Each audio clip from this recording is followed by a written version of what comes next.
This time on Between the Wheels. Let's do this.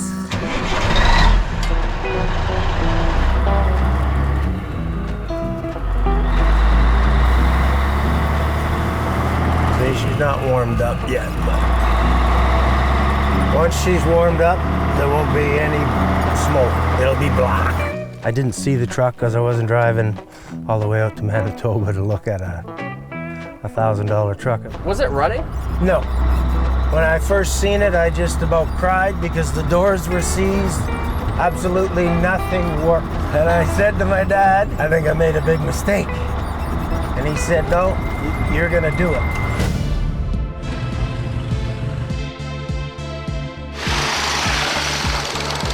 You're 6 years old.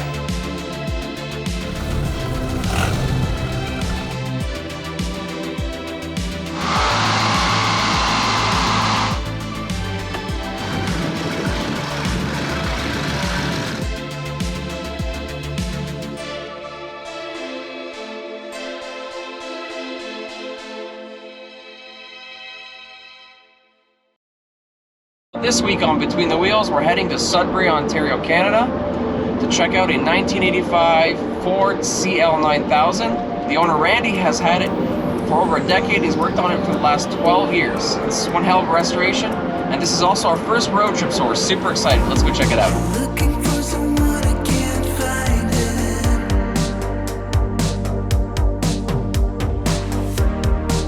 Maybe we're meant to be lost cause,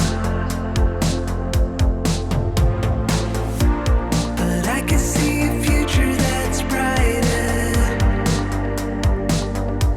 Yeah, and if we both are in it, it's up to us. All right, Randy, so this is your 1985 CL9000. Yes, sir. All right, tell us about this truck, man. Well, I've been working on it for 12 years. Done all the work for myself except for do the motor and the oil cooler.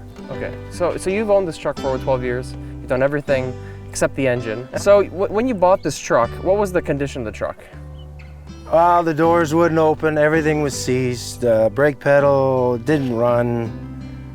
I knew there was a pressure buildup in the rad, the owner told me that. So I was assuming it was either a head gasket, a liner, and I didn't know it until I tore it apart what the actual damage was. Okay. Which was everything. So this truck, how much did the engine cost you? How much did the engine rebuild? $20,000. $20,000. That's a heck of a lot of money, but to get it running, what type of engine does it have? How much horsepower, torque? What are we talking here? 400 cat 3406. Look at the owner told me it was a 4 1/4, but it's not because there's no air there. Okay. So it's an old school 400. Okay, and what does that mean to people that aren't familiar with that? In the newer trucks, they came out with another rad in front for the turbo to cool, so it'd force air into the turbo. Mm-hmm. This one doesn't have. It's just taking air from the inside of the motor. Right. I don't know the actual spec on torque. To say I know, I don't. No. So I know the newer ones are up to 1,800 foot-pounds of torque. Oh, wow. I'm guessing this would be 16, 15. I'm just guessing. To say I know, I don't. Okay. Why this truck? Because the first time I seen it, I fell in love with it. Yeah. And that did it. That was it. That's all I wanted. And I never drove one in my career as a truck driver because they were kind of done with the cabovers when I got in the 90s. Okay. And what's the history with these? Like, when did these first come out and when did they stop working on them? Ford came out with this. It was actually 77, but it was a 78 model. It came out in September of 77, and it was way ahead of its time. Okay. In what way? What does that mean? It came out with the first air ride, cab, and this is a 4-bag system. So what did they have before the air ride? Like, what was the suspension? Just a rubber block. Just a rubber block? The suspension was air ride, okay, but not the cab. So it was a hell of a ride on your lower back in those old trucks, eh? Yes, yes. Because This came out with that, and they had different heating and AC controls in the whole truck. okay, so this has AC. It did. I ripped it out because I wasn't spending another $5,000 to fix it. Right. I'll wind down the window and drive. Fair enough. So these came out in the 70s, and what was the final year that they produced this 91. That was the last year, one? Okay. and they didn't change anything other than the marker lights on top were square. And this thing's huge in terms of heights. Like my dad owned a Freightliner back in the early 2000s, and yeah, it was high up like any other truck, but this is crazy high. Like you're standing here and you're still below the window. So that's crazy. You're eye level with the floor. Right. I'm 5'7", like I'm not very tall, but I'm not that short either, so that's pretty crazy. So why'd they make these so tall? Like what's the reasoning for something like that? Ford they called it the two-story Falcon in the 60s. And it was one of their old cabovers that they made, but they just made it, put the cab on top of this piece like this and made it that much higher. Really? They called it the Falcon. Okay. Two-story Falcon, they were called. And then there's obviously a maximum height for these. Like I see like your exhaust only goes so high. It's still very high, but compared to another truck, it might seem like it's not as high. It's just that the cab is so much higher than the other ones. So yes. how tall can you go with these Maximum height on any truck is 13.6. 13 feet, 6 inches. Right. Nice. That's pretty cool. And in terms of this truck, I see a lot of work done on it. It looks pretty much brand new. What did you do on the exterior here to the truck? I sanded the cab. It took me a month just to sand it because there were so many layers of paint. What did you use, like And a palm this- sander, or did you have to? Palm, I had disc, I had everything, and I just kept buying pads. But all this is paint except for this. This is not pinstriping. Okay. This is all paint. This is paint, eh? Everything's paint. Unbelievable. So you start, And you did that all yourself? yes, in the backyard. I did this black.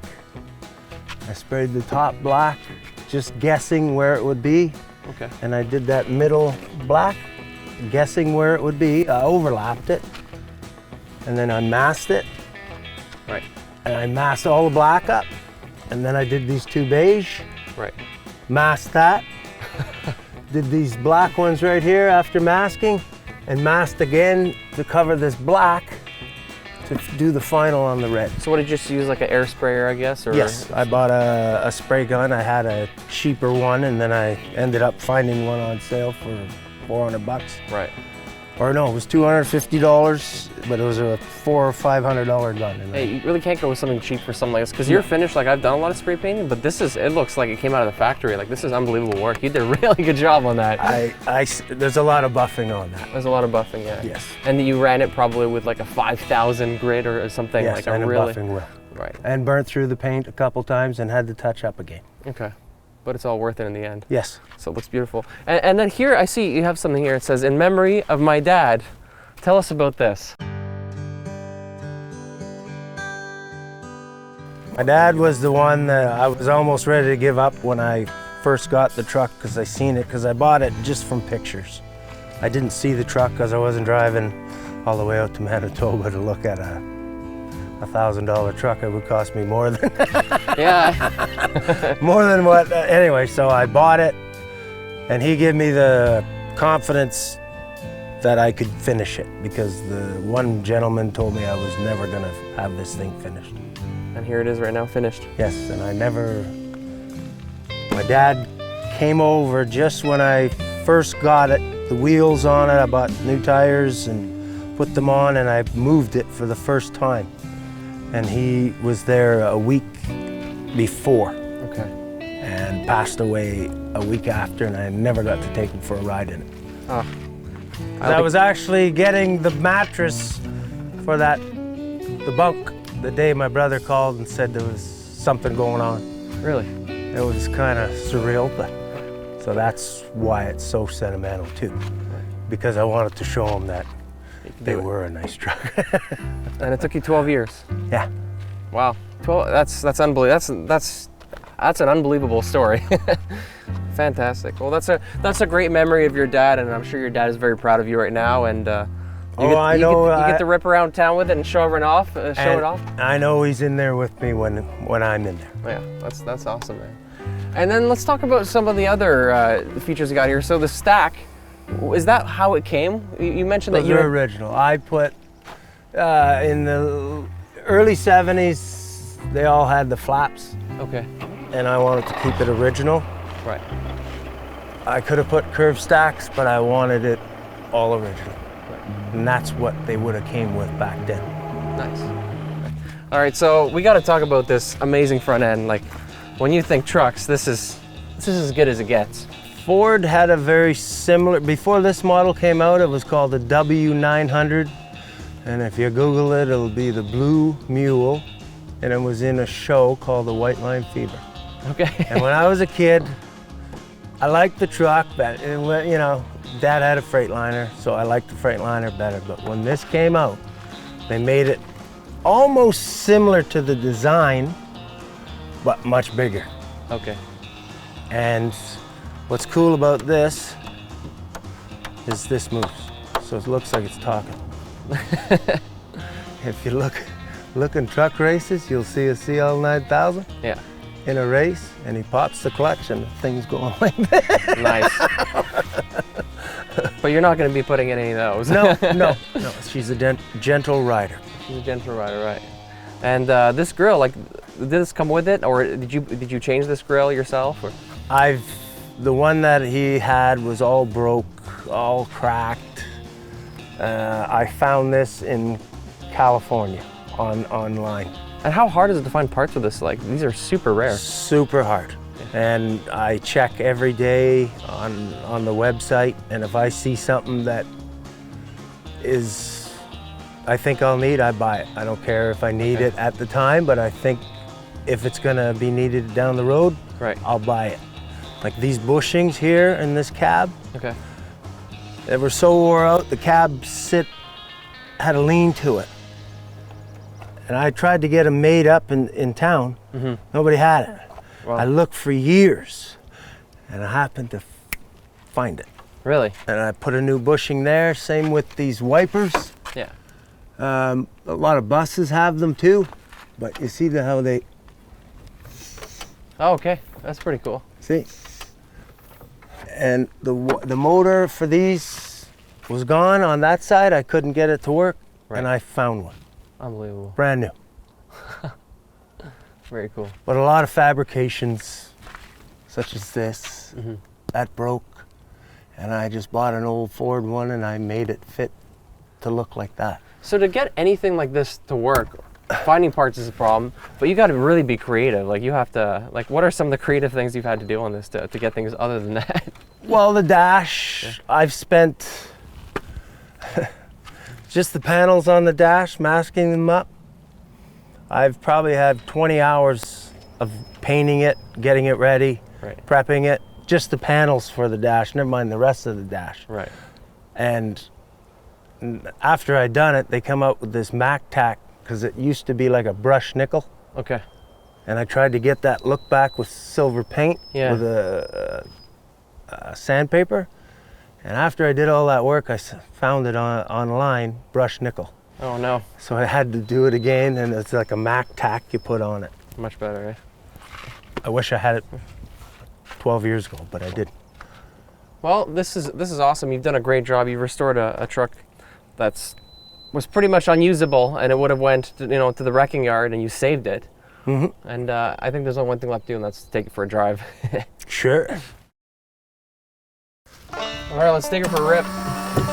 Let's do this.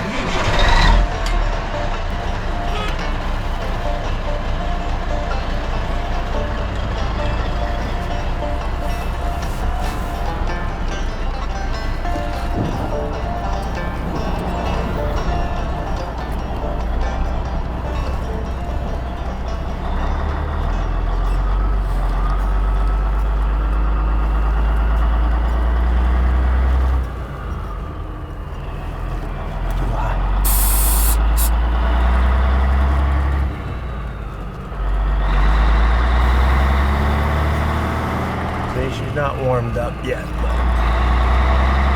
Once she's warmed up, there won't be any smoke. It'll be black. So you get a bit of smoke when it's cold, eh? Yeah, the fuel is colder. Right. Once it starts circulating, then it'll warm up and be better. Sounds nice though. And actually, it didn't sound much worse before I did the motor. No, eh? That's what shocked me. Oh yeah, you got your little CB up there. Do you have a CB candle? No. No. Roadrunner, something like that. No.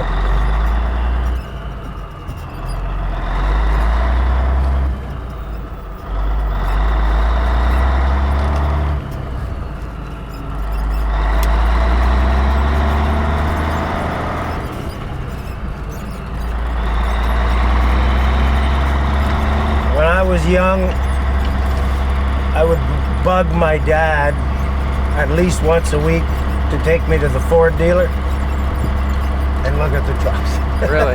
And how old were you then? Well, this came out, I was 11 years old. And did he take you to the Ford dealer? All the time. I shouldn't say all the time, but Right. And then you got one. Many years later, but you got one. yeah. I say Dad owned one, but he'd never buy a Ford, so I got the. Why was that? Why would he never buy a Ford? What was his reason? Never liked it. He Never- said they were not as good as the Freightliner or anything else. Really?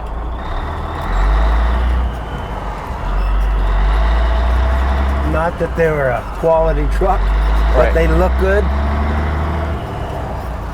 and they were ahead of their time.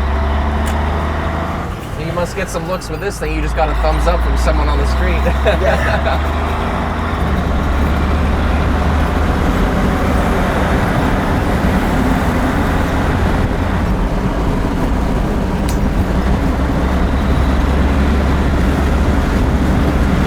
We better go get fuel first. Yeah. I don't want to run out.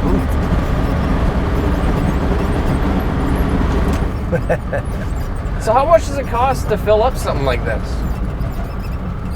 Well, Normally and then now and this time. when I owned my own back in the 90s, that was 50 cents a liter Okay. in fuel. And do you remember how much it would cost you to fill up roughly? To go to Toronto and back from Sudbury, it used to cost me $250. Right. And How the much price would it is, cost you now? I don't even want to know. Yeah. Because the gas prices are just god awful right now. I'm guessing this thing would get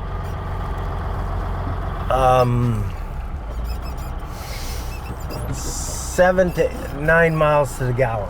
Okay. The way it is, empty. Really? Yeah. 7 to mile. Oh, okay. Interesting. And it's not that much worse than my pickup truck.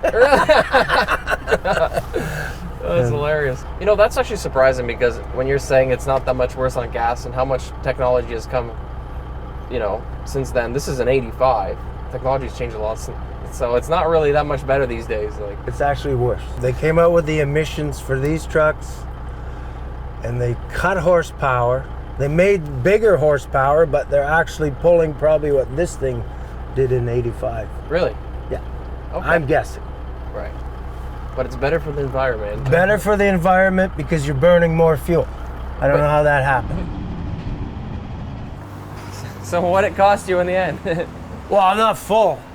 Oh, cool. That's, I put in 151, $300. I'm probably just under 3/4. So I thought I had less in the tank than that. But 568 liters. wow. 568 liters. So it's 1,000 liters 1,000 liters. total. $2,000, but at the price it was, it would have been just under 3. Just under $3,000 to fill this. It's crazy. At least now I know we ain't gonna run out. Oh, you don't want to run out on the diesel.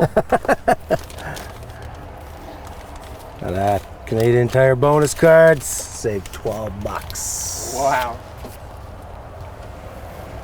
Now your visibility is unmatched in this thing. Well, as far as not in front of me, because I couldn't even see a person standing there in front of me Right. if they were right in front of the truck. Yeah, this thing's really high up. You mentioned earlier off camera that this is, what, 11 inches taller? Than the average Freightliner, or the average cabover, sorry. Right. See, I blew a gear.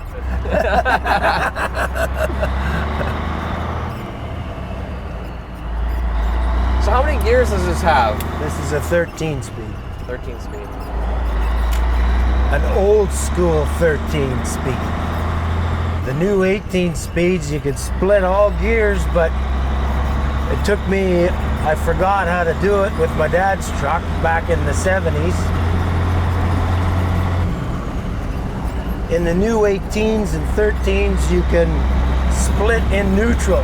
This one, you have to stay in overdrive, go to the next gear, split when you're in that gear to come down. I'll show you. But right now I'm direct. That's overdrive. That's another gear. Now on a normal or newer style truck, you just throw this back to direct and go. It'll grind if you do it. So I gotta go to the next gear, split, and then it comes down. Right. That's a lot. Well, it's just, I forgot all about it when I first got it. Because I went to split and I went, what the heck's going on? High and low range here. Right. I changed it to this because this was in the 70s. Okay. This is low, direct, all overdrive, all on the same button. And that's what you wanted. Yes, because it's old school. Old school is cool. But this didn't originally come with that. I did it.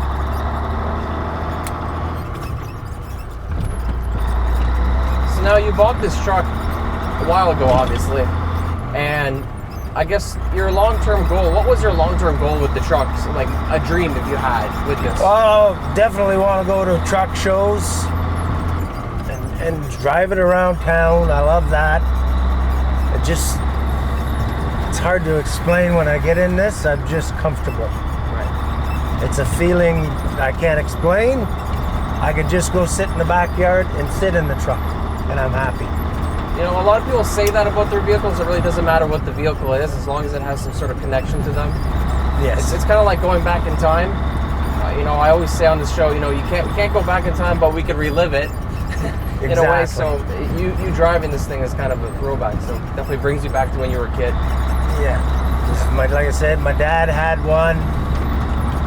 He had a couple cabovers. He had dump trucks, but this is what I grew up in, was these.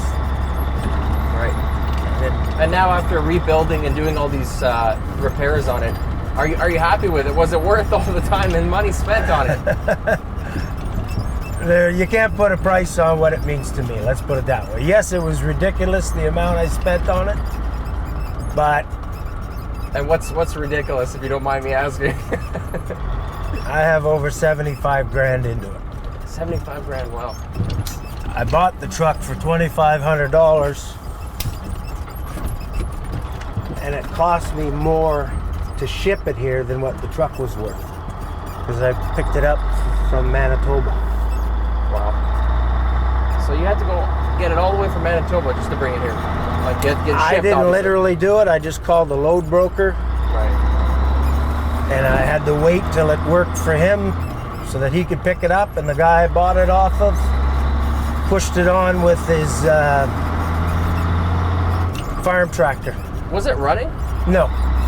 When I first seen it, I just about cried because the doors were seized. Absolutely nothing worked. Really? Really. And I said to my dad, I think I made a big mistake. And he said, no, you're gonna do it.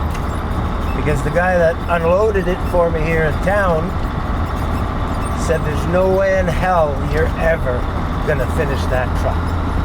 And did you drive it over there and show him after you He's seen me one time fueling up, so he knew I finished it. Unbelievable. Well, it just goes to show you, you really can't put a price tag on these things, because the feeling you get of driving these and knowing that you've accomplished this there is no price on it. No. And which makes it all worth it in the end. says patience and persistence pays off, man. It just might take you a couple more years. And Yeah. well, that's awesome. Well, thanks for taking me for a ride. I really appreciate it, man. Hey, no problem. I'm glad you came. Absolutely. Well, you know what? No episode's complete without a little something something. A little something something. Yeah, a little something something. Everybody that's on the show gets one of these between the wheels hats. Nice. So that bad boy is yours now. Thank you, Max. You can slap that on when you want, and then there we go. That'll be in there when we get to the truck shows. Fantastic, man. Next time on Between the Wheels. And it will do like 0 to 100 clicks in 8 seconds. You've had a couple run-ins there. Yeah, the police were just kind of hunting for you. Careful, this is where the cops are. Look at all the cows in sleeping bags. I got sideswiped. I stepped on the gas, like zoom. See, now we're doing 80. It's funny that you would chase him down, though. Yeah, well, Yeah, he would chase him down.